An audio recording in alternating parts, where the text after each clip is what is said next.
Hello tout le monde.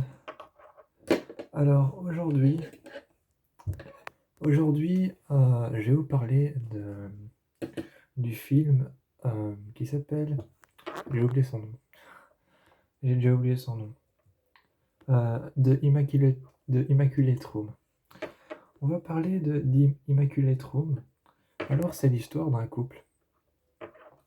C'est un film d'horreur psychologique.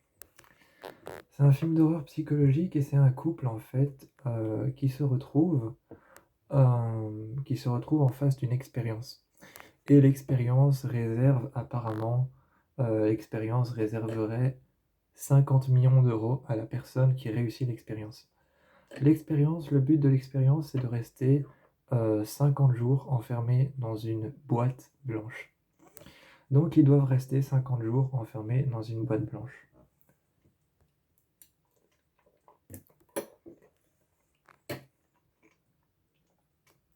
Donc les deux partenaires, les deux personnes qui vont faire cette expérience, vont être enfermés dans une boîte blanche, donc une pièce qui est totalement blanche, totalement immaculée.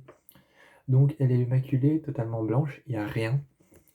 Et l'avantage de ce film, parce que je vais commencer par les avantages, c'est plus sympa. L'avantage de ce film, c'est qu'il n'y a rien. Il n'y a rien, vraiment rien. Par exemple, la pièce est blanche. Il y a des murs blancs partout, comme ici. Comme ici, il y a des murs blancs partout. Vraiment, il y a 4 murs blancs et il n'y a rien d'autre. Et on a l'impression que tout au long du film, et c'est ça qui est intéressant, on a l'impression que tout au long du film, le film dure 1h32, il aurait pu durer plus longtemps. Tout au long du film, eh bien, on a l'impression que le mec essaye de dissoudre et de faire disparaître son fil rouge.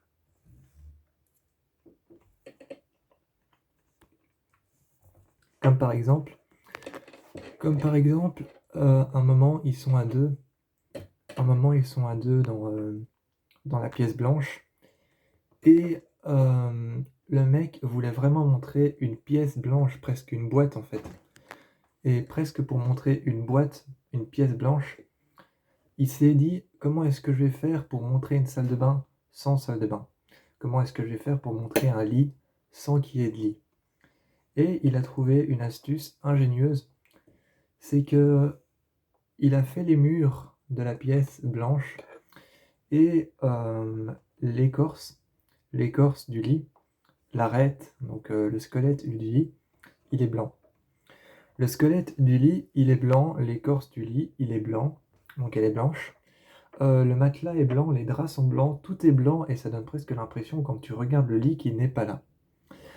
Ensuite, il y a une salle de bain qui est sur le côté et la porte, elle est blanche et elle se renferme en fait en poussant dans le mur. En poussant dans le mur, elle se met contre les cloisons du mur et elle disparaît en fait. Donc la salle de bain, elle n'est pas là. Et c'est toujours joué sur le truc. Le truc, c'est que c'est toujours joué sur ça. C'est que le film va essayer de faire apparaître quelque chose dans une salle blanche, mais il va toujours essayer de la faire apparaître comme si nous, visuellement parlant, elle n'était pas là en fait. Par exemple, un moment, ils vont prendre une douche parce que 50 jours à deux dans une pièce immaculée, c'est beaucoup. Et donc, il y a une salle de bain qui apparaît, et il y a cette porte qui sort du mur. Et t'as Kate Bosworth, donc je sais plus comment s'appelle son personnage. Ah, Catherine. Le personnage de Kate Bosworth, c'est Catherine. Ouais, ils n'ont pas changé le nom de l'actrice. Ils n'ont pas changé le nom de l'actrice, et donc Catherine, elle va prendre une douche, et t'as la porte, en fait, la porte c'est un peu comme les ouvertures de Tesla. C'est un peu comme les ouvertures des voitures Tesla. Tu pousses dessus et ça sort. C'est un peu comme les ouvertures de porte Tesla. Et ben tu pousses dessus et ensuite t'as un engrenage qui sort et qui ouvre la porte. C'est un peu la même chose que les ouvertures des portes des voitures électriques Tesla. C'est un peu la même chose. Eh bien tu pousses sur la porte et elle va sortir du mur. Ensuite, tu vas la prendre avec tes mains et tu vas les faire coulisser sur le côté. Là, tu as une salle de bain qui apparaît et encore une fois, même processus encore une fois, la salle de bain, elle est blanche. Sauf que l'évier, il a essayé de le faire le plus minimaliste possible. C'est juste un trou dans un support. C'est juste un trou dans un support en béton blanc. Et l'évier, le robinet, c'est juste un petit morceau de métal qui passe au-dessus et qui verse de l'eau. C'est juste ça. Et nous,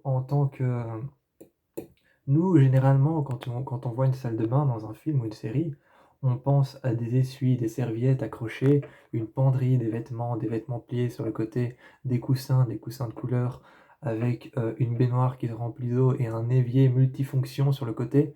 Là, c'est juste un morceau de métal qui verse de l'eau. Et puis, il y a un trou en dessous. C'est juste ça, alors quand on regarde cette salle de bain, on a l'impression qu'il n'y a rien. Quand on regarde le lit, encore une fois, on a l'impression qu'il n'y a rien. Et le film joue entièrement sur ça, et malgré ça, il réussit à créer quand même une histoire. Il réussit quand même à créer une histoire, et il y a cette horloge qui est très perturbante et qui fait partie de l'expérience. Il y a cette horloge très perturbante qui fait partie de l'expérience, qui montre en fait les minutes, les heures et les secondes. Et tout au long du film, cette horloge montre les minutes, les heures et les secondes. Sauf qu'à la fin du film, tu te rends compte qu'elle montre les minutes, les heures, les secondes, et aussi les mois et les années.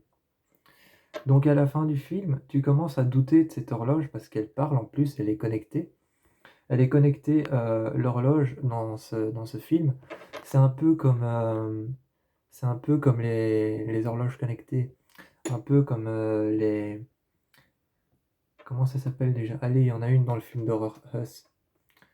Je sais plus. Bref. C'est comme ces montres connectées, ces iWatch et ces iSwatch. Eh bien, c'est la même chose. C'est la même chose, c'est le même principe. Eh bien, c'est connecté à la pièce blanche. Et dès que tu entres à l'intérieur, dès la première scène, en fait, dès la première scène, ils entrent à l'intérieur et t'as l'horloge qui dit bienvenue dans la salle blanche. Et donc l'horloge te souhaite la bienvenue, elle te dit bienvenue dans la salle blanche. Là, ils regardent partout autour d'eux et ils voient que pour eux, l'horloge, elle montre les minutes, les heures et les secondes. Mais plus on avance dans le film, plus il se passe des choses, plus tu te rends compte que c'est pas les heures, les secondes et les minutes. C'est les jours, les mois et les années. Alors là, tu comprends plus trop parce que tu te dis, ils sont restés 50 jours, mais les 50 jours ne sont pas séparés. Les 50 jours n'ont pas été disséqués, n'ont pas été segmentés et n'ont pas été séparés les uns des autres. Alors tu commences à douter de cette horloge et cette horloge commence à te faire douter du temps qu'ils ont passé à l'intérieur et tu as finalement l'impression qu'ils ont passé des années à l'intérieur de ce truc. Et à la fin, à 1h, à 1h32 d'intervalle du film, tu as l'impression qu'ils ont passé 50 ans et pas 50 jours. Tu as l'impression qu'ils ont passé 50 ans et pas 50 jours dans le film. Et le film propose chaque fois des innovations comme ça, c'est de faire apparaître un élément, mais ensuite, avec l'œil humain du spectateur, le faire disparaître. Il y a par exemple, quand ils arrivent, ils n'ont aucune histoire, aucun passé, aucun présent, ils n'ont rien, ils n'ont pas de famille, ils sont juste eux deux. Et il y a un passage à 1h, je dirais 1h07 d'intervalle, à 1h07 d'intervalle du film, peut-être 50 minutes du film, il y a un passage où le banc sur lequel s'assied souvent un des deux personnages s'assied souvent sur le banc. Eh bien, il y a un passage du film où quand il s'assied sur ce banc, ça déclenche un magnéto. Ça déclenche un magnéto, un magnétoscope, et ça déclenche une caméra qui va faire passer des moments d'une vie. Et là, on va se dire en tant que spectateur, ces personnes sont arrivées dans la salle blanche et n'avaient aucune histoire, qu'est-ce que c'est? Et tu te rends compte, quand les histoires commencent, qu'il y a une histoire sur la sœur du personnage de Emile Hirsch qui a réussi son bac, qui a passé son année et qui est à la fac. Et tu comprends en fait que ce truc fait passer des années de leur vie devant eux. Et ce truc fait passer des années de leur vie devant eux et leur montre une partie de leur histoire. Pendant les 50 jours où ils sont restés là, ce truc leur montre une partie de leur histoire. Pour le personnage de Emile Hirsch, j'ai oublié son nom. Pour le personnage de Emile Hirsch, j'ai oublié son nom, mais on lui montre, on lui montre sa sœur qui a passé son année, qui a réussi son bac, et qui a passé son bac plus, et qui est à la fac. Et donc elle lui fait salut, elle lui fait coucou, elle lui montre, elle lui dit comment ça va, comment ça se passe chez elle, de son côté. Et lui, il lui dit qu'il est occupé à faire cette expérience et qu'il est dans la salle blanche. Et là, il y a une discussion qui s'engage entre deux, comment ça se passe dans la salle blanche, comment ça se passe à la fac, etc. Je vous laisse le découvrir dans le film. Ensuite, ça se coupe, et puis il est écrit «Il y a un message pour Catherine». Là, t'as Kate Bosworth, Catherine, qui se met en place et qui se met devant le magnétoscope, et elle regarde, et là, le message est beaucoup plus sombre. Ça parle de son père qu'elle ne voulait plus voir depuis des années parce que son père était alcoolique, et que sa mère était alcoolique aussi, et que son père ne l'encourageait pas à arrêter, mais l'encourageait justement à continuer avec lui. Et elle avait fait enfermer son père pour pouvoir faire en sorte de ne plus jamais le voir et de ne plus aller leur rendre visite. Et alors, le film teste le comportement de Catherine et fait passer un passage de sa vie où elle aimait encore bien son père et où son père était alcoolique et s'était mis à côté d'elle. Et en fait, ça fait passer un passage de sa vie où il lui raconte que le jour, la seule fois où elle avait été lui rendre visite, il lui avait parlé de cette berceuse qu'il lui chantait tous les soirs quand elle était petite. Et l'homme, le vieil homme, commence à chanter cette berceuse et tu vois qu'elle part dans un, tu vois qu'elle part dans une peur panique, une peur noire, et elle va se reclure dans un coin. Et comme si c'était obligatoire, comme si c'était obligatoire, comme si c'était obligé, le film, à ce moment-là, il va tourner la caméra vers Catherine, reprendre le fil de l'histoire en montrant, il va reprendre le fil de l'histoire en montrant l'enregistrement qui n'est pas fini, et l'homme va commencer à chanter, et il va y avoir un reflet de lumière de l'intérieur de la caméra. Je crois que c'est une caméra en IMAX, si je me trompe pas. Si je me trompe pas, je crois que c'est une caméra en IMAX. Et donc, il va y avoir un reflet de l'intérieur de la caméra en IMAX qui va montrer l'homme qui est en train de chanter dans l'enregistrement et qui est sur le côté, qui est en train de pleurer, d'hurler et de dire que ce n'est pas vrai. Eh bien, l'enregistrement de la caméra, le reflet de la caméra, va faire un cercle de lumière avec un point de lumière qui, je ne sais pas si c'est le hasard, je ne sais du tout si c'est le hasard, vraiment je ne sais du tout si c'est le hasard, mais il y a un point de lumière un peu comme les reflets là, que vous voyez sur moi. Un peu comme les reflets que vous voyez sur moi, il y a un point de lumière qui va se poser du côté de Catherine, et il y a un cercle de lumière tout autour de la caméra qui va se faire juste autour de l'homme qui est en train de parler. Et je sais pas du tout si c'est un hasard, mais ça montre un peu la puissance du truc. C'est très psychologique, et d'ailleurs le film commence sur une introduction incroyable.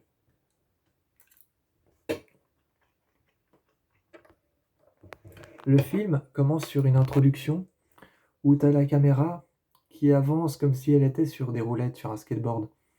Comme si la caméra était posée sur un skateboard, elle avance dans une salle vide, et à chaque fois sur le côté, on voit apparaître le nom du réalisateur, le nom du producteur, du co-réalisateur, du coproducteur, de la productrice, de la showrunner, et chaque fois elle avance, chaque fois la caméra avance, elle avance, et on voit apparaître le showrunner, le réalisateur, le producteur, le coproducteur, le réalisateur, le metteur en chef, le metteur en scène.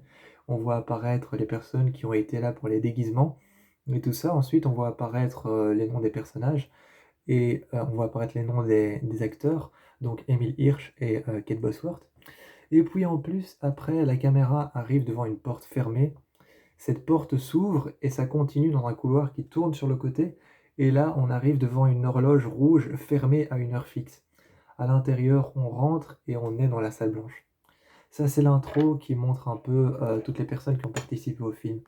Et je trouve que ça va super bien avec l'ambiance du film. Je trouve que ça va vraiment bien avec l'ambiance du film. Et ce film essaye vraiment de faire apparaître des éléments comme une salle de bain, comme un lit, comme un fauteuil, comme une femme qui va apparaître un moment, mais durant tout le film, cette femme qui va apparaître, elle va dire qu'elle est actrice, sachant que le métier d'actrice, c'est de faire semblant. Sachant que le métier d'acteur et d'actrice, c'est de faire semblant de faire quelque chose. Alors là, le film va tourner autour de ce personnage qui n'a pas de nom. Il n'a pas de nom. Il n'a pas de nom ce personnage et elle va dire qu'elle est actrice et qu'elle est là pour une raison quelconque, une raison qui n'existe presque même pas. Et le film va essayer de camoufler cette raison. Il va essayer de, il va essayer de camoufler cette raison et d'utiliser le personnage d'Emile Hirsch comme un antidote à cette femme. Je m'explique. Il va essayer d'utiliser le personnage de Emile Hirsch comme un antidote à cette femme, c'est-à-dire que cette femme ne sert à rien et il va essayer d'utiliser son personnage pour faire en sorte de lui trouver une utilité et pouvoir la faire disparaître ensuite. Donc pour pouvoir la faire disparaître ensuite, il trouve une utilité au personnage d'Emile Hirsch, c'est qu'il va faire remonter son passé dans un cauchemar, dans une terreur nocturne. Dans une terreur nocturne, il va faire remonter un cauchemar à la perte de son enfant qui s'est noyé dans une fontaine. Donc, il s'est noyé dans une fontaine, dans une énorme fontaine, genre les grosses fontaines, un peu genre les grosses fontaines à eau qu'on voit à Las Vegas qui changent de couleur et qui atteignent des centaines de mètres. Eh bien, son enfant s'est noyé là-dedans et la salle blanche, l'Immaculate Room, va faire revenir son passé et va lui montrer des images de ça et va s'occuper de lui en lui montrant son passé. Et il va commencer à se confier à cette femme et cette femme va prendre de l'importance. Et plus elle prend de l'importance, plus la salle blanche va essayer d'effacer son importance. Et c'est tout le but. C'est tout le but de ce film, c'est tout le but de la psychologie du film, et c'est tout le but de l'importance du film et de la psychologie du film et de l'expérience. Le but, c'est de montrer à quel point la vie a de l'importance et de montrer à quel point des éléments peuvent être là pendant un instant, mais ensuite peuvent disparaître. Et ça peut rendre fou parce que certains éléments peuvent être importants. Et donc j'ai trouvé ce film très intéressant. Je vous encourage à aller le voir. C'est un film qui a été créé par un réalisateur. Je vais pas m'attarder à me souvenir de son nom, je vais pas m'attarder à me souvenir de son nom parce que son nom est très compliqué, mais si c'est son premier film, je lui dis chapeau parce qu'il est vraiment bien fait. Parce que j'ai été voir, il a fait que 3 films, je crois que c'est l'un de ses premiers films, alors je lui dis chapeau et il a sûrement une carrière de producteur-réalisateur vraiment grande devant lui. Je vous encourage à aller voir The Immaculate Room, le jeu de Kate Bosworth est génial et d'Emile Hirsch est génial. Je vous encourage à aller le voir, je vous dis ciao et moi je vais manger.